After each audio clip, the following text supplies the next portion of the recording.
होगा, लेकिन जो पीरियड के दौरान ब्रेस्ट में टेंडर बनते हैं, जो हार्डनेस होती है, वो फैट की गांठ होती है, वो कैंसरस नहीं होती। दूसरा नंबर, यदि कोई बच्चा दूध पी रहा है, उसके बाद जब बच्चा दूध पीना बंद कर देता है, तो ब्रेस्ट की जो एक फिजियोलॉजी है उसमें कई बार चेंज आता है, तो हार्डनेस और गांठ हम देखते हैं।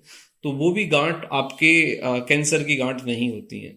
कैंसर की जो गांठ है उसका डायरेक्टली लिंक आपके हार्मोन से है। हार्मोनल यदि चेंज बहुत ज़्यादा है और हार्मोनल प्रॉब्लम है, यदि आपको पीसीओडी है, पीसीओएस है, ओएस है, आपको हाइपोथायराइडिज्म है, या आपका वेट बहुत ज़्यादा बढ़ रहा है, या आपको कुछ और हार्मोनल प्रॉब्लम्स आ रहे हैं, तो फिर आपका जो रिस्क ऑफ ब्रेस्ट कैंसर है, यानी ब्रेस्ट के अंदर जो गांठ है उसका कैंसरस होने का रिस्क बढ़ जाता है। लेकिन नॉर्मल कंडीशन में जनरली जो ब्रेस्ट के अंदर टेंडर है या गांठ है, वो फैट सेल्स होते हैं और वो कैंसर की गांठ नहीं होती। यानी इसको हम फाइब्रो एडिनोसिस कहते हैं।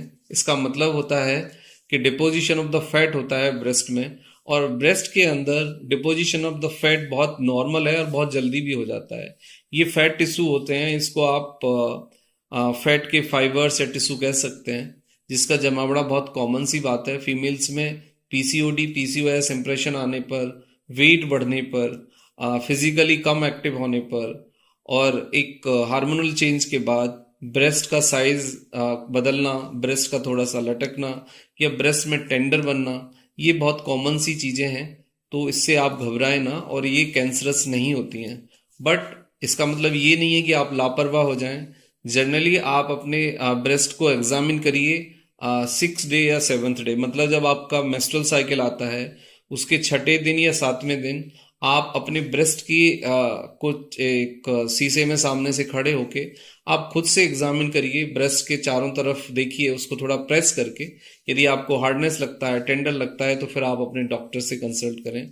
और हर फीमेल को अपने ब्रेस्ट को एग्जामिन करना चाहिए मेंस्ट्रुअल साइकिल के फर्स्ट वीक में, यानी 5 या 6 दिन के बाद।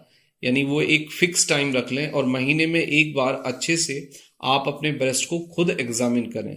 यदि ब्रेस्ट का साइज कम ज्यादा हो रहा है, टेंडर बन रहा है, हार्डनेस आ रही है, दबाने से दर्द हो रहा है, कहीं बहुत गांठ आपको लग रही है, या फिर कुछ लीकेज है, तो फिर आप अपने डॉक्टर से कंसल्ट करें।